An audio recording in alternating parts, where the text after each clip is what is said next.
Krishna Hare Krishna Krishna Krishna Hare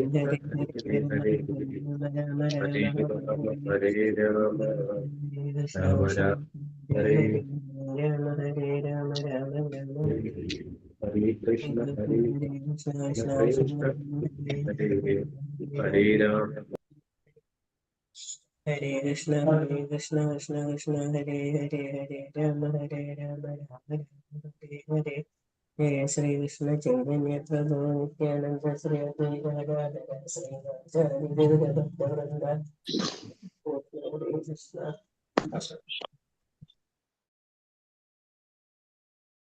Hare Krishna. Hare Krishna. Om Namo Bhagavate Vasudevaya. Om Namo Bhagavate Vasudevaya. Om Namo Bhagavate Vasudevaya. Om Ajnanaतिमिरान्धस्य ज्ञानाञ्जनशलाकया चक्षुरुन्मीलितं येन तस्मै श्रीगुरवे नमः. नमो विष्णुपादाय कृष्णप्रेष्ठाय भूतले श्रीमते भक्तिवेदान्त स्वामिनिति नामिने. नमस्ते सारस्वते देवे गौरवाणी प्रचारिणे निर्विशेष शून्यवादी पाश्चात्यदेशतारिणे. जय श्री कृष्ण चैतन्य प्रभु नित्यानंद श्री अद्वैत गदाधर हरे कृष्ण कृष्ण कृष्ण हरे हरे राम राम राम हरे हरे. हरे कृष्ण. निगम कल्पतरोर्गलितं फलं सुखमुखामृतद्रव संयुतं पिबत भागवतं रसमालयं मुहुरहो रसिका भुवि भावुकाः. नारायणं नमस्कृत्यं नरं चैव नरोत्तमं देवीं सरस्वतीं व्यासं ततो जयमुदीरयेत्. नष्टप्रायेषु भद्रेषु नित्यं भागवत सेवया भगवते उत्तमश्लोके भक्तिर्भवति नैष्टगी.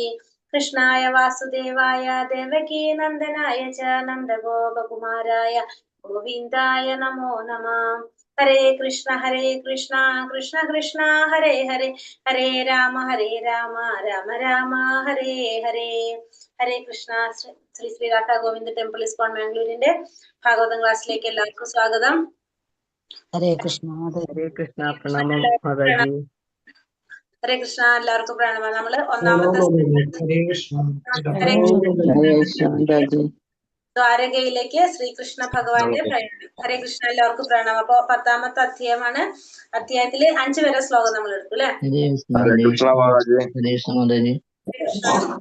5 വരെയുള്ള ശ്ലോകം എടുത്തു. ഇന്നലെ നമ്മൾ എന്താ പറഞ്ഞത്? ഇന്നലെ യുധിഷ്ഠിര മഹാരാജാവിന്റെ ഭരണത്തെ കുറിച്ച് പറയായിരുന്നു അല്ലെ? യുധിഷ്ഠിര മഹാരാജാവിന്റെ ഭരണകാലത്ത് മേഘങ്ങൾ പ്രജകൾക്ക് ആവശ്യമായ മഴ യഥേഷ്ടം വർഷിക്കുകയും ഭൂമി മനുഷ്യരുടെ എല്ലാ ആവശ്യങ്ങൾക്കും സമൃദ്ധമായി വിളയിക്കുകയും ചെയ്തു.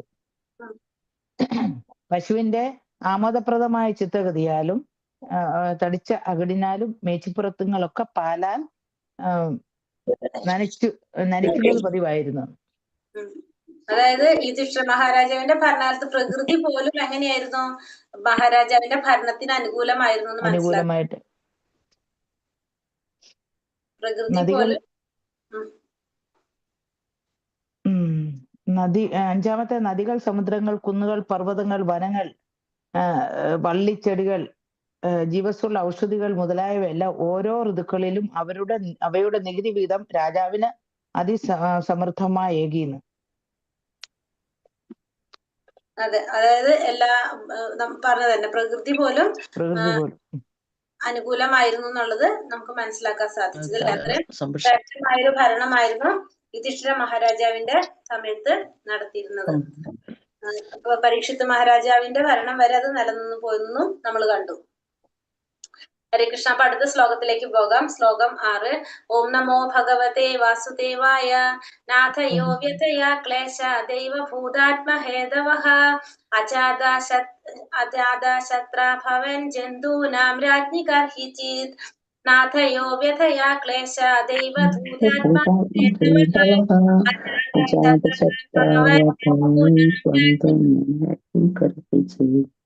ഹരേ കൃഷ്ണ.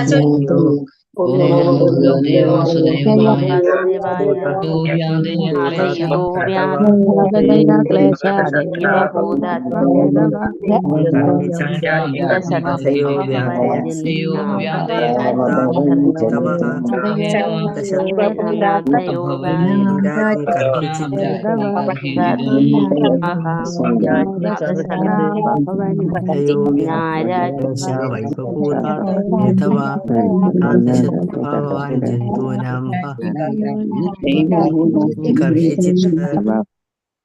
ഹരേ കൃഷ്ണ. ഒരിക്കലും ആധയ ആശങ്കകൾ, വ്യാധയ വ്യാധികൾ, ക്ലേശ അത്യുഷ്ണവും അതിശൈത്യവും ഹേതുവായുള്ള ബുദ്ധിമുട്ട്, ദൈവഭൂതാത്മ ശരീരം നിമിത്തവും പ്രകൃത്യാതീതമായ ശക്തിയാലും മറ്റ് ജീവാത്മാക്കൾ നിമിത്തമുള്ളതുമെല്ലാം, ഹേതവ ഹേതുവാകയാൽ, അജാത ശത്രു ശത്രുരഹിതനായവന്, അഭവൻ സംഭവിച്ചു, ജന്തൂനാം ജീവാത്മാക്കളുടെ രാജ്ഞി രാജാവിന്, കർഹിച്ചിത് ഏത് സമയത്തും. വിവർത്തനം ഭാവാർത്ഥം. ശ്രീല പ്രഭുപാദ് കി ജയ്. വിവർത്തനം: രാജാവിന് ശത്രുക്കളാരും ഇല്ലാത്തതിനാൽ ജീവാത്മാക്കൾക്ക് ഒരു കാലത്തും മാനസിക യാതനകളോ രോഗങ്ങളാലോ അഥവാ അത്യുഷ്ണത്താലോ അതിശൈത്യത്താലോ ബുദ്ധിമുട്ട് അനുഭവിക്കപ്പെട്ടിരുന്നില്ല. ഇപ്പോ മഹാരാജാവ് യുധിഷ്ഠിരൻ ശത്രുക്കൾ ഇല്ലാത്തവനായിരുന്നു. അതുകൊണ്ട് തന്നെ ആ സമയത്ത്, ഭരണസമയത്ത് ജീവാത്മാക്കൾക്ക് ഒരു കാലത്തും എന്തുണ്ടായിരുന്നില്ല? മാനസിക യാതനകൾ ഉണ്ടായിരുന്നില്ല. രോഗങ്ങളാലോ അല്ലെങ്കിൽ അത്യുഷ്ണോ അതിശൈത്യോ ഇതുകൊണ്ടൊന്നും ബുദ്ധിമുട്ട് അനുഭവിക്കേണ്ടതായിട്ട് ആർക്ക് വന്നില്ല? രാജ്യത്തെ പ്രജകൾക്ക് വന്നില്ല. ഭാവാർത്ഥം. ശ്രീല പ്രഭുപാദ് കി ജയ്.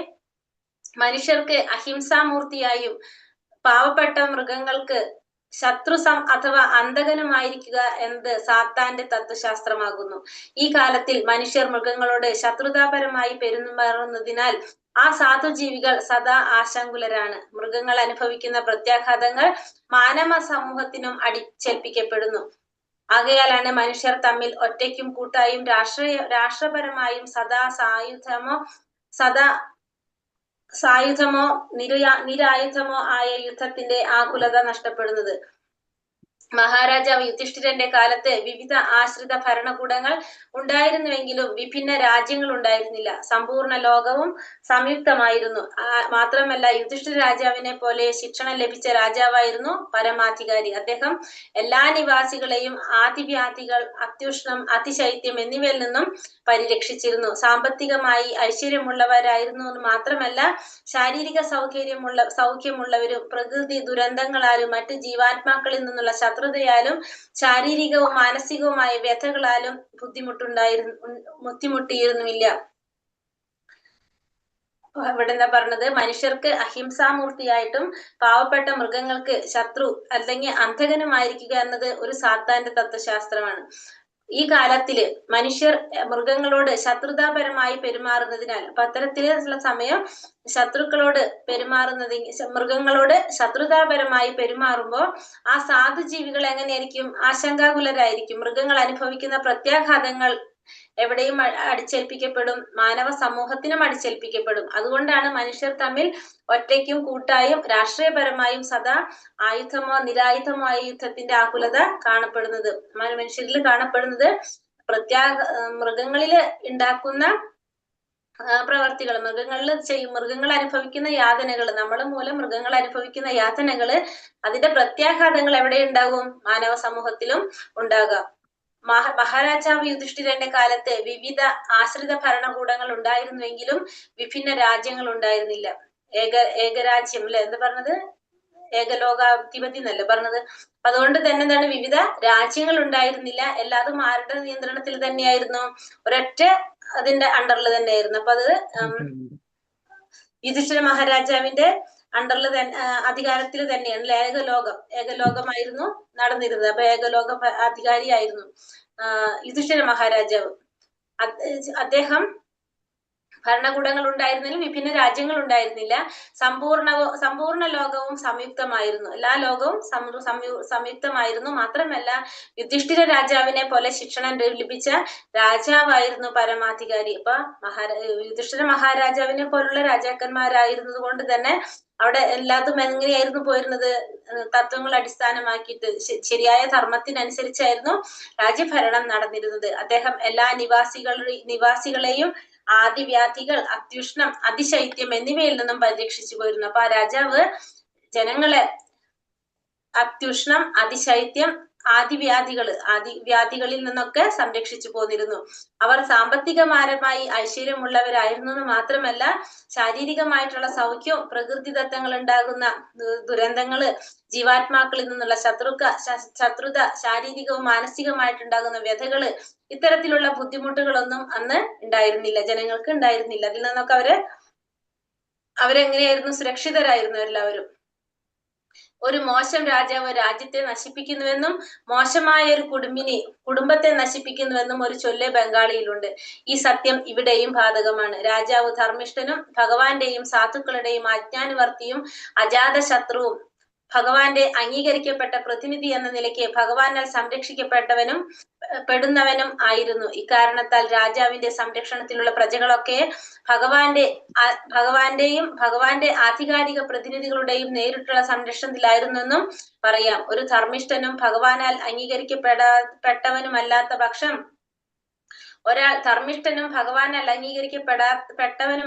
പക്ഷം തന്റെ സംരക്ഷണത്തിന് കീഴിലുള്ളവരെ സന്തുഷ്ടരാക്കാൻ അയാൾക്ക് കഴിയില്ല. അപ്പൊ ഇവിടെ പറയുന്നത് ബംഗാളിൽ ഒരു ചൊല്ലുണ്ടെന്ന് പറയാണ്. ഒരു മോശം രാജാവ് ആ രാജ്യത്തെ നശിപ്പിക്കും, അതേപോലെ തന്നെ മോശമായ ഒരു കുടുംബിനിയാണെങ്കിൽ എന്താണ്, ആ കുടുംബത്തെ നശിപ്പിക്കും എന്നൊരു ചൊല്ല് ബംഗാളിയിലുണ്ട്. ഈ സത്യം ഇവിടെയും ബാധകമാണ്. അപ്പൊ രാജാവ് ധർമ്മിഷ്ഠനാണ്, ഭഗവാന്റെ സാധുക്കളുടെയും ആജ്ഞാനുവർത്തിയാണ്, അജാത ശത്രുക്കൾ ഇല്ലാത്തവനാണ്, ഭഗവാന്റെ അംഗീകരിക്കപ്പെട്ട പ്രതിനിധി എന്ന നിലയ്ക്ക് ഭഗവാനാൽ സംരക്ഷിക്കപ്പെട്ടവനും പെടുന്നവനും ആയിരുന്നു.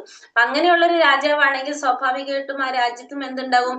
അതിന്റെ അഭിവൃദ്ധി ഉണ്ടാകും. അപ്പം യുധിഷ്ഠിര മഹാരാജാവ് അങ്ങനെയുള്ളൊരു രാജാവായിരുന്നു. ഇക്കാരണത്താൽ രാജാവിന്റെ സംരക്ഷണത്തിലുള്ള പ്രജകൾക്കൊക്കെ ഭഗവാന്റെയും പിന്നെ ഭഗവാന്റെ ആധികാരിക പ്രതിനിധികളുടെയും സംരക്ഷണത്തിലായിരുന്നു എന്ന് നമുക്ക് പറയാം. ഒരാൾ ധർമ്മിഷ്ഠനും ഭഗവാനാൽ അംഗീകരിക്കപ്പെട്ടവനുമല്ലാത്ത പക്ഷം, ഇപ്പൊ ധർമ്മിഷ്ഠനല്ല, ഭഗവാനാൽ അംഗീകരിക്കപ്പെട്ടവനല്ലെങ്കിൽ തന്റെ സംരക്ഷണത്തിന് കീഴിലുള്ളവരെ സന്തുഷ്ടരാക്കാൻ അയാൾക്ക് സാധിക്കില്ല.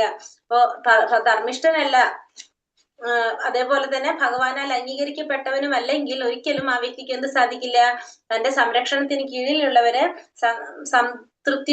സന്തുഷ്ടരാക്കാനായിട്ട് ആ വ്യക്തിക്ക് സാധിക്കില്ല. മനുഷ്യനും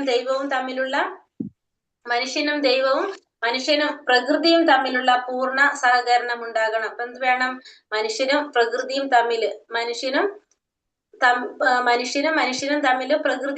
ഒരു പൂർണ്ണ സഹകരണം. മനുഷ്യനും ദൈവവും തമ്മിലും മനുഷ്യനും പ്രകൃതിയും തമ്മിലും എന്തുണ്ടായിരിക്കണം? ഒരു സഹകരണം ഉണ്ടായിരിക്കണം. മഹാരാജാവ് യുധിഷ്ഠിരൻ മാതൃക കാട്ടിത്തന്ന പോലെയുള്ള മനുഷ്യനും ദൈവവും മനുഷ്യനും പ്രകൃതിയും തമ്മിൽ ഇപ്രകാരമുള്ള ബോധപൂർവമായ സഹകരണം ഈ ലോകത്തിൽ സന്തോഷം, സമാധാനം, സമൃദ്ധി എന്നിവ കൊണ്ടുവരുന്നു. ഇന്നത്തെ നാട്ടുനടപ്പായ പരസ്പര ചൂഷണം ചെയ്യുന്ന മനോഭാവം ദുരിതം മാത്രമേ കൊണ്ടുവരികയുള്ളൂ. അപ്പൊ എന്ത് വേണം? മനുഷ്യനും ദൈവവും തമ്മിലും മനുഷ്യനും പ്രകൃതിയും തമ്മിൽ ഒരു സഹകരണം ഉണ്ടായിരിക്കണം. അപ്പൊ യുധിഷ്ഠിര മഹാരാജാവ് അതിന് മാതൃക കാട്ടിത്തന്ന. അതേപോലെ മനുഷ്യനും ദൈവവും മനുഷ്യനും പ്രകൃതി തമ്മില് ഇപ്രകാരമുള്ള ബോധപൂർവമായിട്ടുള്ള ഒരു സഹകരണം ഈ ലോകത്തിൽ ഉണ്ടാകുന്ന പക്ഷം അവിടെ എന്തുണ്ടാവും? സമാധാനവും സമൃദ്ധിയും കൊണ്ടുവരാനായിട്ട് സാധിക്കും. പക്ഷെ ഇന്നത്തെ നാട്ടിൽ എങ്ങനെ സംഭവിക്കുന്നത്? പരസ്പര ചൂഷണം ചെയ്യുന്ന മനോഭാവം ദുരിതം മാത്രമേ കണ്ടുവരികയുള്ളൂ. അങ്ങോട്ടും ഇങ്ങോട്ടും നമ്മള് പരസ്പരം ചൂഷണം ചെയ്യുകയാണെങ്കിൽ അവിടെ എന്താ സംഭവിക്കുന്നത്? ദുരിതം മാത്രമായിരിക്കും സംഭവിക്കുന്നത്. ശ്ലോകം 7. ഉഷിത്വാ ഹസ്തിനാപുരേ മാസാൻ കതിപയാൻ ഹരി സുഹൃദാം ച വിശോകായ സ്വസുശ്ച പ്രിയകാമ്യ. ഉഷിത്വാ ഹസ്തിനാപുരേ മാസാൻ കതിപയാൻ ഹരി സുഹൃദാം ച വിശോകായ സ്വസുശ്ച പ്രിയകാമ്യ. ചൊല്ലിക്കോളൂ.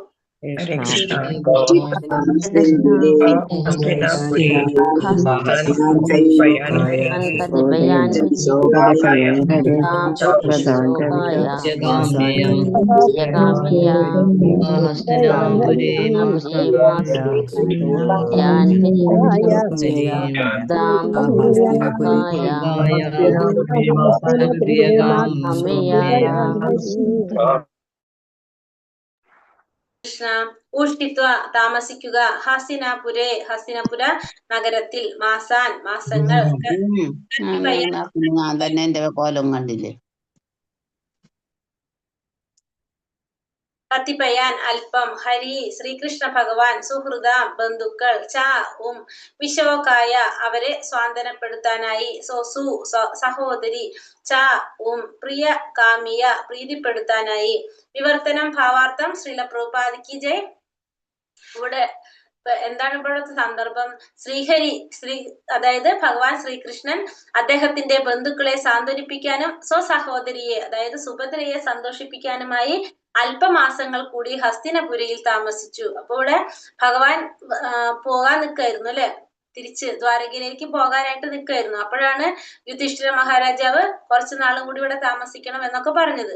അപ്പൊ ഇപ്പോ വീണ്ടും യുദ്ധമൊക്കെ കഴിഞ്ഞപ്പോ അദ്ദേഹം എന്താണ്, ബന്ധുക്കളെ സാന്ത്വനിപ്പിക്കാനും സ്വന്തം സഹോദരി സുഭദ്രയുടെ മകൻ മരണപ്പെട്ട ദുഃഖത്തിലാണ് സുഭദ്ര. അപ്പൊ സുഭദ്രയെ ആശ്വസിപ്പിക്കാനും ഒക്കെ ആയിട്ട് കുറച്ചു നാൾ കൂടി ഇവിടെ താമസിക്കാനായിട്ട് ആര് തീരുമാനിക്കുകയാണ്? ഭഗവാൻ തീരുമാനിച്ചു. കുറച്ച് അല്പമാസങ്ങൾ കൂടി ഹസ്തിനപുരയിൽ താമസിച്ചു. ഭാവാർത്ഥം ശ്രീല പ്രഭുപാദിക്ക് ജയ്.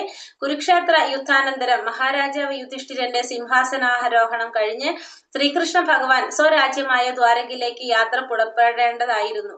എന്നാൽ യുധിഷ്ഠിര മഹാരാജാവിന്റെ അഭ്യർത്ഥനയെ മാനിച്ചും ഭീഷ്മദേവനോടുള്ള സവിശേഷ കാരുണ്യം പ്രകടിപ്പിക്കാനുമായി ഭഗവാൻ പാണ്ഡവരുടെ രാജധാനിയായ ഹസ്തിനപുരയിൽ തങ്ങി. മുഖ്യമായും ദുഃഖിതനായ രാജാവിനെ സാന്ത്വനപ്പെടുത്താനും തന്റെ സഹോദരിയായ സുഭദ്രയെ സന്തോഷിപ്പിക്കാനുമാണ് ഭഗവാൻ തങ്ങുവാൻ തീരുമാനിച്ചത്. ഇവിടെ കുരുക്ഷേത്ര യുദ്ധത്തിന് ശേഷം രാജാവ് യുധിഷ്ഠിരന്റെ സിംഹാസനാരോഹണം കഴിഞ്ഞ് ഭഗവാൻ ശ്രീകൃഷ്ണൻ ദ്വാരകയിലേക്ക് പുറപ്പെടേണ്ടതായിരുന്നു. പക്ഷെ എന്താണ്, യുധിഷ്ഠിര മഹാരാജാവിന്റെ അഭ്യർത്ഥന മാനിച്ചുകൊണ്ടും അതേപോലെ തന്നെ ഭീഷ്മദേവനോടുള്ള ആ കാരുണ്യം പ്രകടിപ്പിക്കാനുമായിട്ട് ഭഗവാൻ എന്ത് ചെയ്തു? ഹസ്തിനപുരയില് തങ്ങി. പിന്നെ എന്താണ്, ദുഃഖിതരായിട്ടുള്ള രാജാവിനെ സാന്ത്വനപ്പെടുത്താനും തന്റെ സഹോദരിയെ സന്തോഷിപ്പിക്കാനും വേണ്ടിയിട്ടാണ് അങ്ങനെ തങ്ങാനായിട്ട് തീരുമാനിച്ചത്. വിവാഹിതനായി അധികം നാളാകാത്ത തന്റെ ഏകപുത്രനായ അഭിമന്യു നഷ്ടപ്പെടുകയാൽ സുഭദ്രയെ പ്രത്യേകം സാന്ത്വനപ്പെടുത്തേണ്ടതുണ്ടായിരുന്നു. അഭിമന്യു തന്റെ പത്നിയും മഹാരാജാവ് പരീക്ഷത്തിന്റെ മാതാവുമായ ഉത്തരയെ വിട്ടുപോയി. ഏതു നിലയിലും തന്റെ ഭക്തരെ സംതൃപ്തിപ്പെടുത്തുന്നതിൽ ഭഗവാൻ സദാ സന്തുഷ്ടനാണ്. ഭഗവാന്റെ ഭക്തർക്ക് മാത്രമേ അദ്ദേഹത്തിന്റെ ബന്ധുക്കളുടെ ഭാഗം അവതരിപ്പിക്കാൻ കഴിയുകയുള്ളൂ. ഭഗവാൻ പൂർണ്ണ നിരപേക്ഷനാണ്. ഇവിടെ സുഭദ്രയെ സാന്ത്വനപ്പെടുത്തേണ്ടത് അത്യാവശ്യമായിരുന്നു. കാരണം എന്താണ്, ഒരേ ഒരു മകനായിരുന്ന അഭിമന്യു ആ യുദ്ധത്തില് മരണപ്പെട്ടപ്പോ, കാരണം വിവാഹം കഴിഞ്ഞിട്ട് അധികം നാളായിട്ടുണ്ടായിരുന്നില്ല അല്ലെ, അഭിമന്യു ഏകപുത്രനായിട്ട് അഭിമന്യു നഷ്ടപ്പെട്ടു. സുഭദ്രയെ പ്രത്യേകം സ്വാന്തനപ്പെടുത്തേണ്ടത് അത്യാവശ്യമായിരുന്നു. അപ്പൊ സുഭദ്രയൊക്കെ സ്വാന്തനപ്പെടുത്താൻ വേണ്ടിയിട്ട് കൊട്ടാരത്തില് ഹസ്തിനപുരിയിൽ കുറച്ചു നാളും കൂടി താമസിക്കാനായിട്ട് ഭഗവാൻ അവിടെ താമസിച്ചു. പരീക്ഷത്തിന്റെ മാതാവായിട്ടുള്ള ഉത്തരയെ വിട്ടുപോയത്. ഏതു നിലയിലും ഭക്തന്മാരെ സംതൃപ്തിപ്പെടുത്തുന്ന ഭഗവാൻ എപ്പോഴും എങ്ങനെയാണ്? സന്തുഷ്ടനാണ്. ഭഗവാന്റെ ഭക്തർക്ക് മാത്രമേ എന്ത് സാധിക്കുള്ളൂ? ഭഗവാന്റെ ബന്ധുക്കളുടെ ഭാഗം അവതരിപ്പിക്കാനായിട്ട് കഴിയുള്ളൂ. അപ്പൊ ഭഗവാന്റെ ഭക്തന്മാർക്കാണ് എന്ത് സാധിക്കുന്നത്? ഭഗവാന്റെ ബന്ധുവാകാനും മിത്രമാകാനും ഒക്കെ സാധിക്കണമെങ്കിൽ എങ്ങനെയായിരിക്കണം? ഭഗവാന്റെ അത്രയും ശുദ്ധ ഭക്തന്മാർക്ക് മാത്രമേ അതിനെല്ലാം സാധിക്കുന്നുള്ളൂ. ഭഗവാൻ എങ്ങനെയാണ്? പൂർണ്ണ നിരപേക്ഷനാണ്. ഭഗവാൻ ആരായിട്ടും ഒന്നുമായിട്ടും യാതൊരു ബന്ധവുമില്ല. ഭഗവാൻ എപ്പോഴും പൂർണ്ണ നിരപേക്ഷകനാണ്. ശ്ലോകം 8. ആമ്രദ്യാചാപ്യനുജ്ഞാത പരീഷ്വച്ചാപി വാദ്യതം ആരുരോഹാരഥം കൈശ്ചിത് പരീഷോക്താപി വാദിതഃ. ആമന്ത്ര്യാചാപ്യനുജ്ഞാത പരീഷ്വാചാപി വാദ്യതം ആരുരോഹാരഥം കൈശ്ചിത് പരീഷോക്താപി വാദിതഃ. ചൊല്ലാം. ഹരേ കൃഷ്ണ.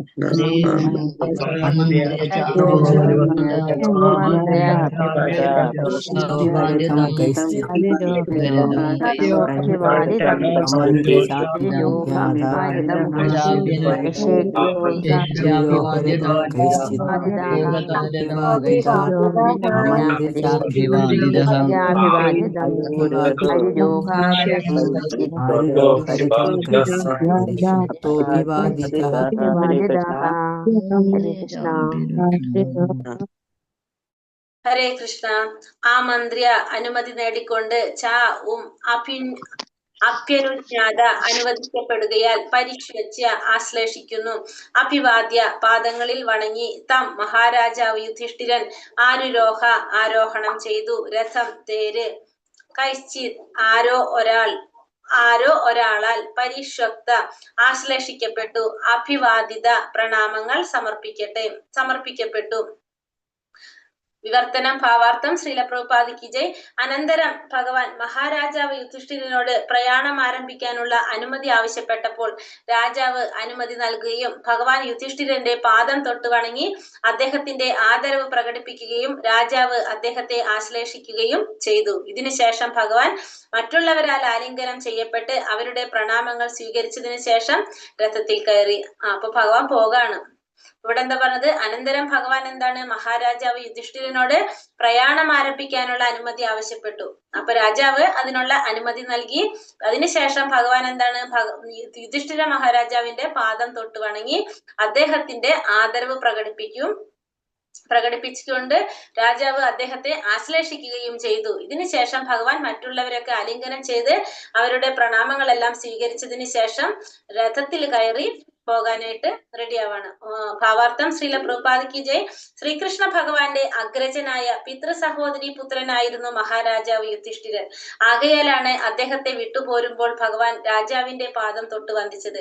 ശ്രീകൃഷ്ണൻ പരമദിവ്യോത്തമ പുരുഷനാണെന്ന് മഹാരാജാവ് യുധിഷ്ഠിരന് പൂർണ്ണ ബോധ്യമുണ്ടായിരുന്നുവെങ്കിലും അദ്ദേഹം ഭഗവാനെ ഒരു ഇളയ ഭ്രാതാവ് എന്ന നിലയിൽ ആശ്ലേഷിച്ചു. അപ്പൊ ഇവിടെ ശ്രീകൃഷ്ണ ഭഗവാന്റെ അഗ്രജനായ പിതൃ സഹോദരി പുത്രനായിരുന്നു മഹാരാജാവ് യുധിഷ്ഠിരൻ. അപ്പം യുധിഷ്ഠിര മഹാരാജാവ് ഭഗവാന്റെ ജ്യേഷ്ഠന്റെ സ്ഥാനമാണ്. കാരണം അച്ഛന്റെ സഹോദരിയുടെ പുത്രനാണ്.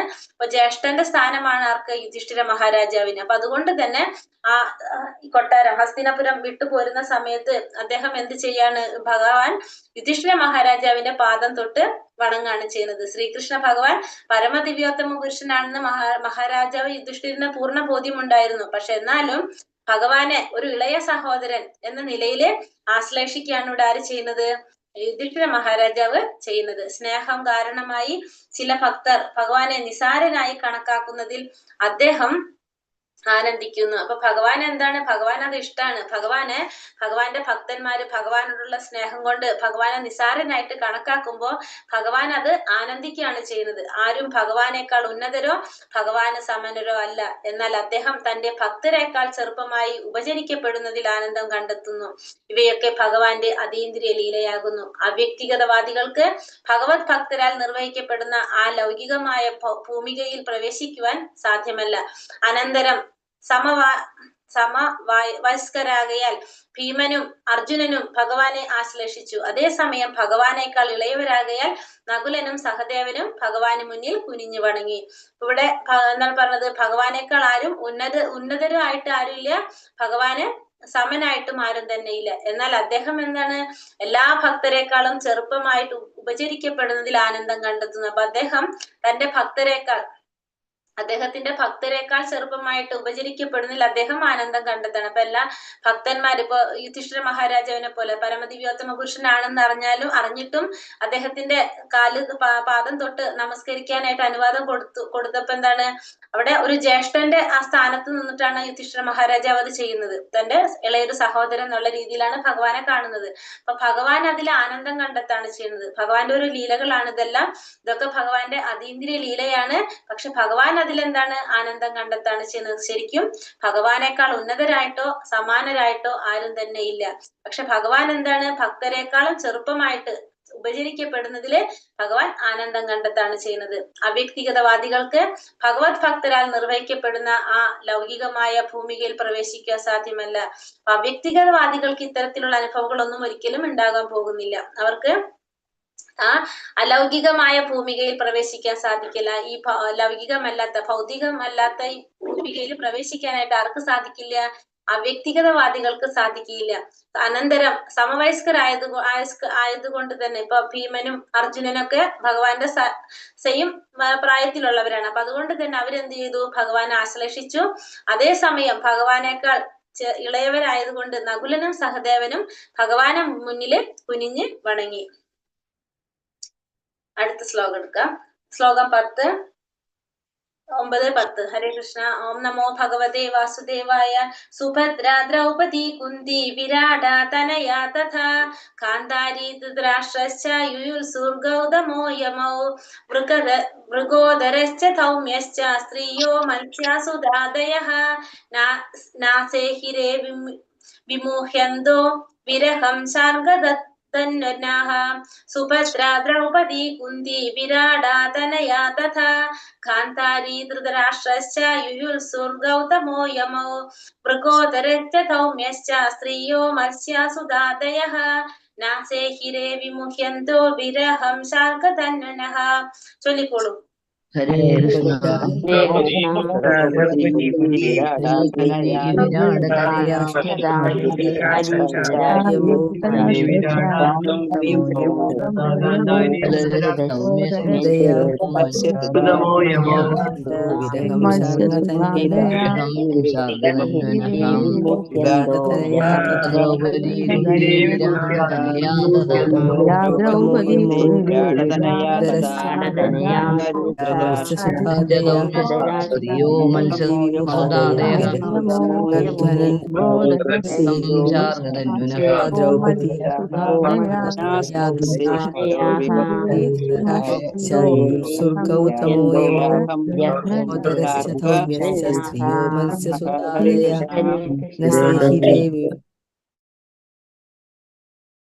ഹരേ കൃഷ്ണ.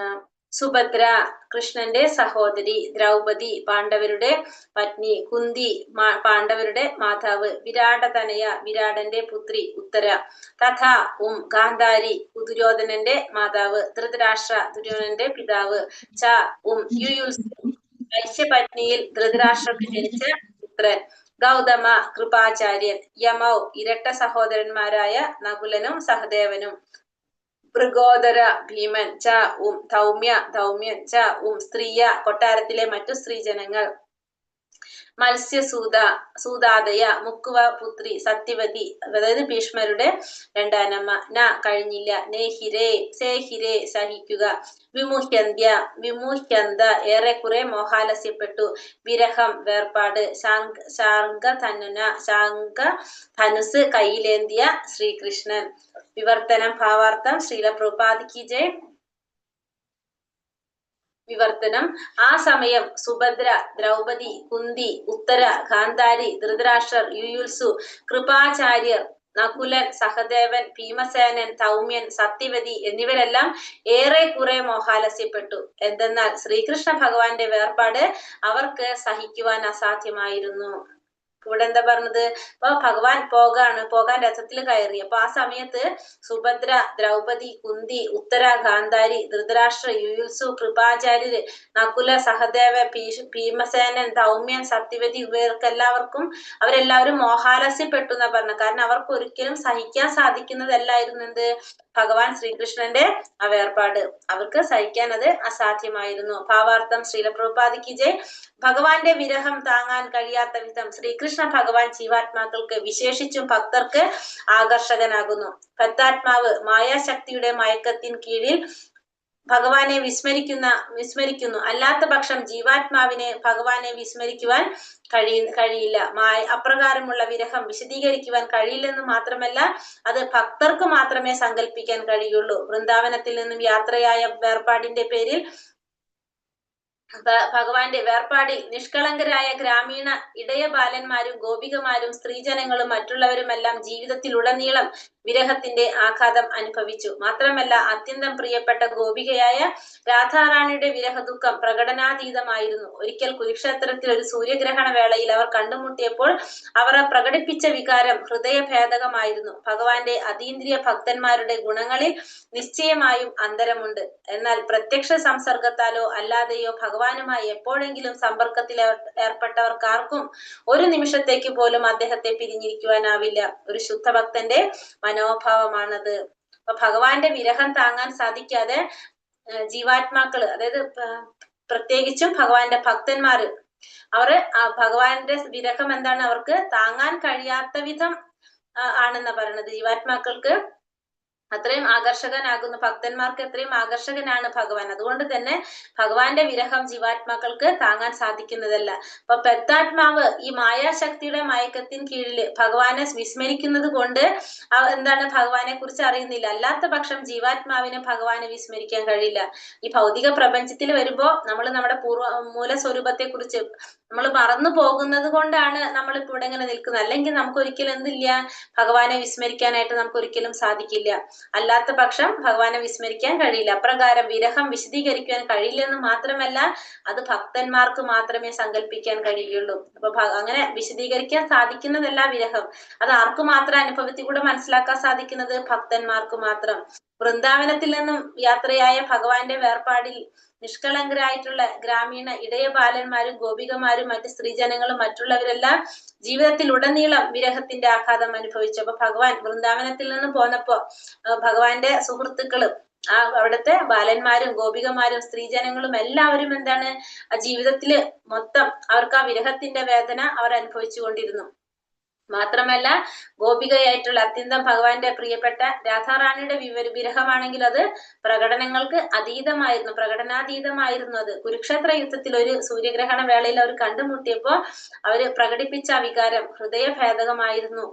ഭഗവാന്റെ അതീന്ദ്രിയ ഭക്തന്മാരുടെ ഗുണങ്ങളിൽ നിശ്ചയമായും അന്തരമുണ്ട്. അപ്പൊ ഭഗവാന്റെ ഭക്തന്മാരിൽ ഗുണങ്ങളിൽ നിശ്ചയമായിട്ടും വ്യത്യാസമെല്ലാവരുണ്ട്. ശുദ്ധ ഭക്തന്മാരിൽ തന്നെ വ്യത്യാസമുണ്ട്. കാരണം ഓരോരുത്തരും ഭഗവാനോടുള്ള സമീപനം ഏതെല്ലാം രീതിയിലാണ്. ചിലപ്പോൾ വാത്സല്യഭാവമാകാം, മാധുര്യഭാവമാകാം, പറയുന്നില്ല ശാന്തം, ദാസ്യം, സാഖ്യം, വാത്സല്യം, മാധുര്യം, 5 രസത്തില് ഏതില് വേണമെങ്കിലും ആകാം. ശുദ്ധ ഭക്തന്മാരുടെ ഓരോരുത്തരുടെയും ആ ഗുണങ്ങളിലും അവര് ഭഗവാനോടുള്ള ഒരു ഭാവത്തിലും വ്യത്യാസമുണ്ട്. എന്നാൽ പ്രത്യക്ഷ സംസർഗത്താലോ അല്ലാതെയോ ഭഗവാനുമായി എപ്പോഴെങ്കിലും സമ്പർക്കത്തിൽ ഏർപ്പെട്ടവർക്ക് ആർക്കും ഒരു നിമിഷത്തേക്ക് പോലും അദ്ദേഹത്തെ പിരിഞ്ഞിരിക്കാനാവില്ല. അപ്പൊ ഭഗവാനുമായിട്ട് പ്രത്യക്ഷത്തില് സമ്പർക്കത്തിൽ ഉണ്ടായിരുന്നവർക്ക് ആർക്കും എങ്ങനെയാണ് ഒരു നിമിഷത്തേക്ക് പോലും ഭഗവാനെ പിരിഞ്ഞിരിക്കാനായിട്ട് സാധിക്കില്ല. ഒരു ശുദ്ധ ഭക്തന്റെ മനോഭാവം അങ്ങനെയാണ്. ഒരു ശുദ്ധ ഭക്തൻ എപ്പോഴും അങ്ങനെയായിരിക്കും. ഭഗവാനെ പിരിഞ്ഞിരിക്കാൻ ഒരിക്കലും ആരാഗ്രഹിക്കില്ല, ഒരു ശുദ്ധ ഭക്തൻ ഒരിക്കലും ആഗ്രഹിക്കില്ല. ഭഗവാന്റെ ഒരു ശുദ്ധ ഭക്തന്മാർക്ക് ഇപ്പൊ നമുക്ക് തന്നെ അറിയാലേ, ഭഗവാന്റെ ലീലകൾ ഇങ്ങനെ കേട്ടോണ്ടിരിക്കുമ്പോ നമുക്കത് തീരുമ്പോ നമുക്ക് ഭയങ്കര ഒരു പ്രയാസമാണ് നമുക്ക് അനുഭവപ്പെടുന്നത്. അപ്പൊ ഭഗവാനെ നേരിട്ട് ഭഗവാന്റെ കൂടെ നിന്ന് അനുഭവിച്ചവരുടെ അവസ്ഥ എങ്ങനെയായിരിക്കും നമുക്ക് ഊഹിക്കാവുന്നതേ ഉള്ളത്. ഹരേ കൃഷ്ണ കൃഷ്ണ കൃഷ്ണ ഹരേ ഹരേ, ഹരേ രാമ രാമ രാമ ഹരേ ഹരേ. വഞ്ചാകൽപതരൂപേശ്ച കൃപാ സിന്ധോഭ്യവച പതിതാനാം പാവനേഭ്യോ വൈഷ്ണവേഭ്യോ നമോ നമഃ. അനന്തകോടി വൈഷ്ണവവൃന്ദി കി ജയ്, ശ്രീല പ്രഭുപാദി കി ജയ്, ഗുരുദേവ് കി ജയ്, നിതായ് ഗൗരപ്രമാനന്ദേ, ഹരി ഹരി ബോൽ. ഹരേ കൃഷ്ണ. എല്ലാവർക്കും നന്ദി. ഹരേ കൃഷ്ണ. ഹരേ കൃഷ്ണ മാതാജി.